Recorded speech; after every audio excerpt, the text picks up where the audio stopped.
Flavia Andayani, biasa dipanggil Asti. Asalnya dari Temanggung. Saya sebagai penari, lebih spesifiknya penari klasik gaya Yogyakarta, dan saya abdi dalam Matoyo Keraton Yogyakarta. Saya masih 22 tahun. Di tari berarti dari umur 8 ya, 15 tahun. 15 tahun lama juga. Seni sesuatu yang indah, fleksibel, tidak ada batasan, siapapun bisa berkesenian sesuka hati, yang pastinya indah.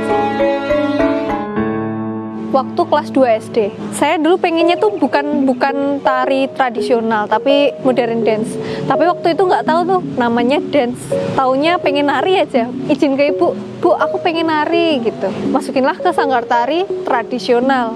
Sampai sana, loh kok tari Jawa, kayak gelo, tapi mau protes sama ibu ya gimana gitu. Sampai akhirnya sampai kelas 6 tuh, kalau mau berangkat kursus tuh pasti, bu adik ngantuk, bu adik capek, kathah tugas gitu. Tapi sama ibu, mboten popo, telat mboten popo, yang penting mangkat gitu. Jadi yang nguatin dulu tetap stay di tari itu adalah ibu. Halo ibu. Kenapa? Oh. Sampai akhirnya di SMP kebetulan guru tarinya cuma beberapa bulan aja, terus gerah, terus meninggal. Padahal di SMP 2 sering-seringnya kok ada rapat pasti ada tarinya. Terus sama guru seni diginiin, Asti kamu nari ya, sebisa kamu nari apa aja gitu. Dari situ terus ada proses pembuatan tari khas Temanggung oleh Pak Didik Nitowo. Itu dipilih dari sekolah-sekolah. Alhamdulillah bisa bergabung di situ. Dari situ tuh kayak sering pentas di Boyolali, di Jakarta gitu. Wah ternyata nari itu asik ya, bisa keliling-keliling gitu. Terus sama guru seni, kalau kamu emang pengen konsen di tari, kamu ini aja sekolah di SMKI. Terus Asti izin ke orang tua, dan orang tua ya udah nggak apa-apa, kamu sekolah aja di sana biar bapak ibu nanti yang wirawiri gitu. Akhirnya Asti sekolah di SMKI, guru SMKI menyarankan buat coba deh kamu latihan di keraton, coba-coba aja. Dan Asti menemukan diri Asti lebih nyaman dan lebih kerasa feel-nya tuh di tari klasik.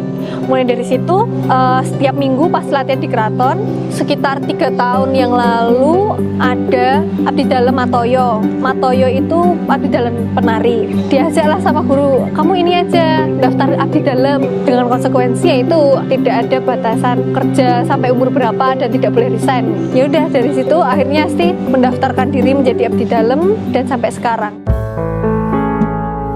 Kalau akhirnya viral dan bisa menginspirasi, alhamdulillah gitu. Ternyata saya bisa menginspirasi banyak orang, dan bapak ibu pun juga pasti bangga lah ya. Apalagi teman-temannya bapak ibu yang ini loh jadi berita di sini, jadi berita di sini gitu. Ya alhamdulillah diberitain yang baik-baik. Kamu tuh yang viral bilang cantik banget itu bukan sih? Saya kan sebenarnya lah. Ya Allah, siapa banget. Kemarin tuh sempat di kantor atau di mana? Iya di kantor kan nanya Tik kamu mau nggak nih penari keraton yang viral banget, yang cantik gitu kan? Terus aku udah feeling jangan-jangan ini apa namanya? Jangan-jangan ini pasangannya Inga. Aku udah batin gitu kan, terus habis itu pas lihat fotonya ini loh Tik yang ini gitu, aku langsung kayak oh my god beneran. Ya Allah. Ya Allah, lebih banget ya. Kayak aku bangga banget aku pernah ketemu sama orang itu viral di Yogyakarta. Ternyata itu suatu hal yang langka untuk di luar gitu. Ternyata mereka masih agak awam dengan penari-penari muda, padahal di sini sebenarnya sih banyak. Karena memang pandangan masyarakat itu seni itu tua. Sekarang ini karawitan, pasti identiknya dengan bapak-bapak, ibu-ibu, terus membosankan. Padahal kalau kita melihat lagi ke keraton gitu, malah sekarang banyak banget abdi dalam yang masih muda-muda. Udah waktunya buat memanfaatkan generasi-generasi muda yang mereka familiar sama teknologi, akhirnya diterjunin di keraton gitu. Jadi kesan-kesan masyarakat yang terlalu mengkotakkan seni itu adalah tua itu sebenarnya untuk saat ini kurang tepat. Berbicara tentang tari sendiri itu kayak udah panggilan jiwa, karena Asti melakukan semua hal yang berbau tari itu ya seneng-seneng aja. Misalnya kayak dimintain tolong buat nari, ya it's okay, Asti nggak mengharapkan apa-apa dari itu karena Asti seneng. Itu kayak jiwa Asti. Ketika dengan tari aku bisa membantu orang, bisa menghibur orang, ya itu adalah suatu kebahagiaan sendiri buat Asti. Wah, akhirnya juara dulu. Kan niat ya juara loro. Ini ya kan saya ngerti lah. Pertama di keraton. Sama-sama kalau hari Minggu kan ada latihan rutin. Jadi saya dulu awalnya sanggarnya di Puja Kusuman dulu. Kemudian ke Siswa Amokso itu setelah dari Puja Kusuman. Nah, ketemu Asti itu di keraton, baru di Siswa. Ternyata Mas Inggar juga masuk di Sanggar Siswa. Tahu gitu. oh Mas Inggar. Iya. Oh ternyata di ini juga tuh di Siswa. Terus sering ketemu kok latihan. Kalau ada pentas, Akhirnya ya. tugas bareng. Kamu nari ya sama Inggar. Oh ya, kebetulan tarinya ini agak menguntungkan karena durasinya pendek.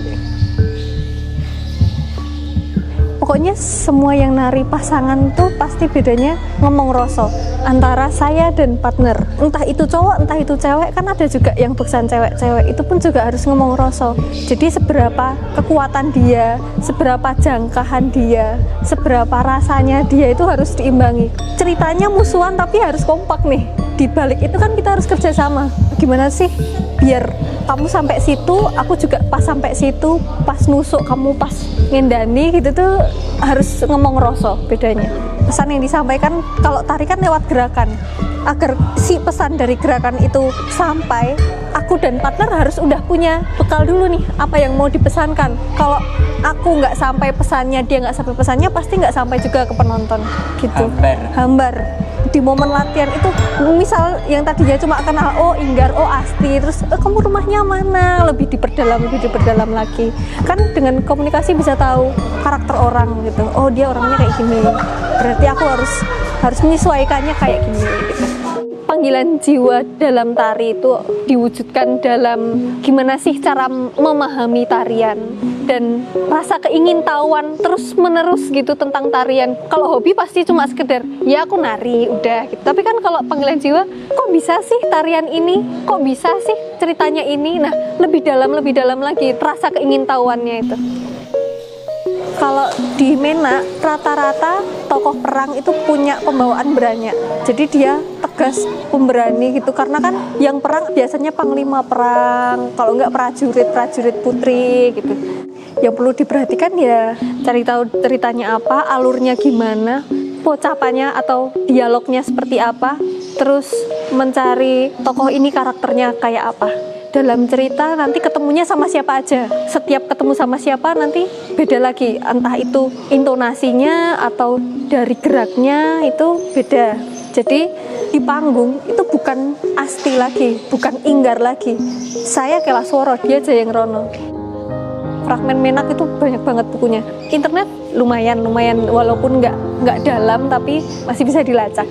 Ya kayak itu kesadaran masing-masing ya.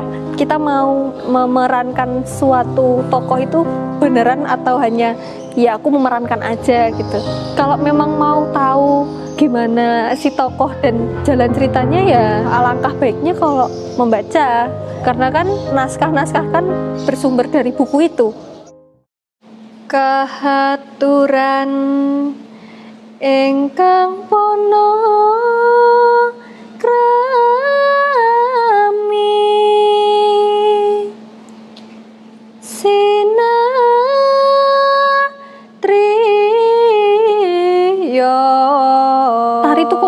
banget karena seni perang iya, musik iya, gerak iya. Bahaya kalau penari nggak tahu musik, nanti nggak sinkron sama musiknya. Musiknya ngajak pelan, tariannya masih cepet terus. Nari itu sebagai media meditasi, karena nari kan balik lagi kita memerankan bukan kita. Jadi kita istilahnya kosong dengan diri kita, tapi diisi dengan hal lain, diisi dengan cerita dari si tarian ini. Nah di situ tuh saya merasakan bahwa di nari tuh malah kayak yang tenang, mengikuti irama gending, mengalir. Nah, pokoknya kalau lagi bad mood terus nari itu langsung jadi good mood gitu. Menceritakan sebuah kisah percintaan antara Tiang Agung Jayeng-Rono dan juga Putri Kelaswara. Merupakan salah satu jenis tari klasik gaya Yogyakarta yang diciptakan oleh Sri Sultan Hamengkubuwono ke-9 dengan kisah dari Serat Menak.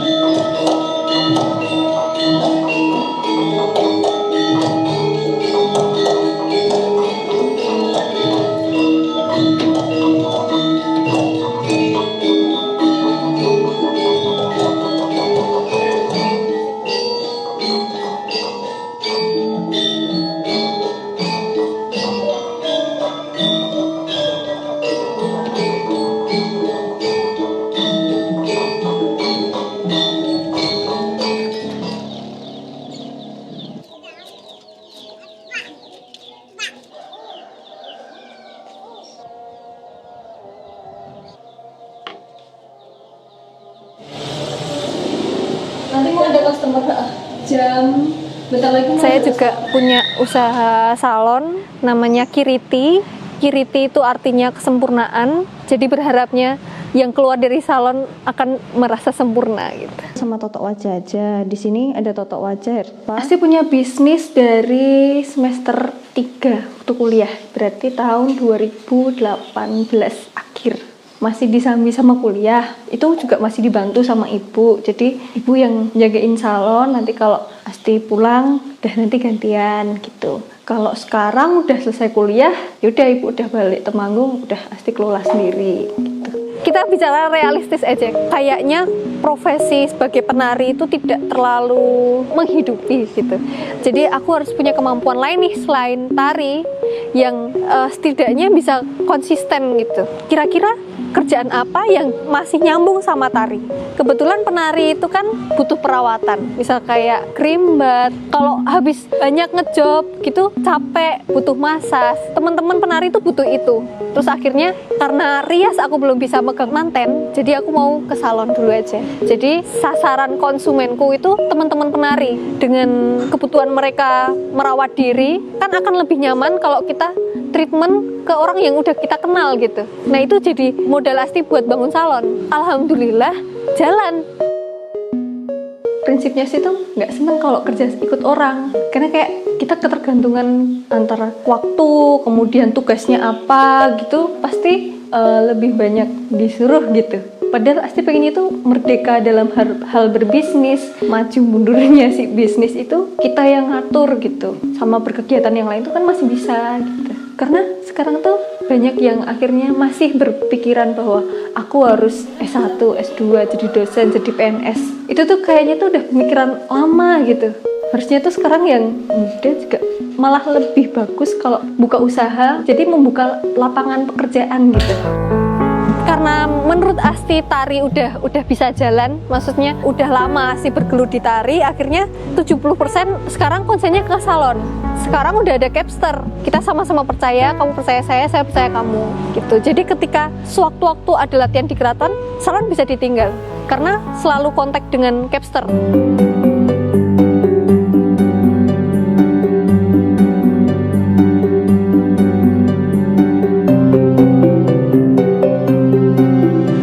Kegiatan di keraton kan udah di-up di sosmed gitu, jadi orang-orang udah pada lihat nih, mereka bisa lebih mengenal dan kepeduliannya itu meningkat.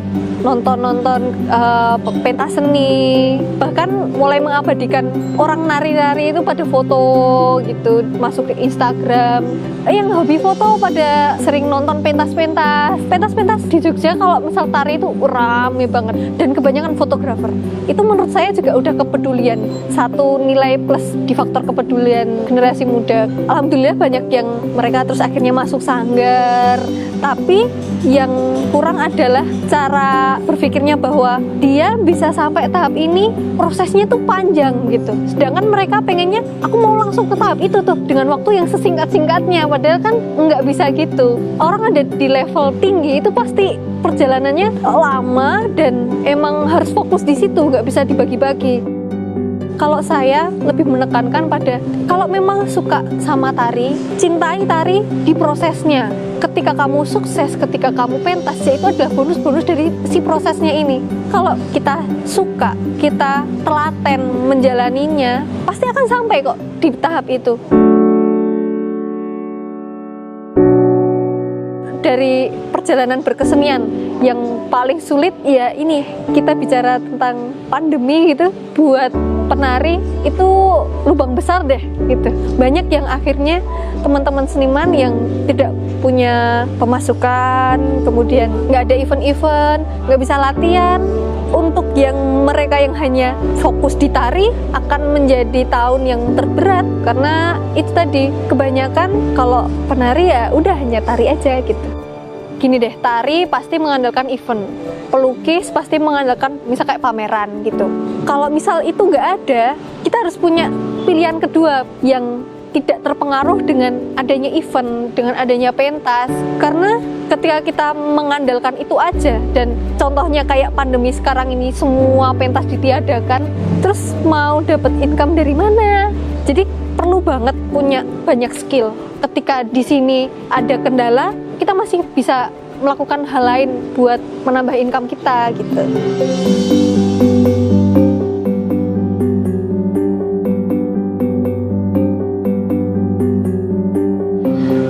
Yang pasti pertama cintai dulu seni yang mau digeluti, lakukan itu sepenuh hati. Tapi kita juga harus realistis aja bahwa seni itu terbatas waktu.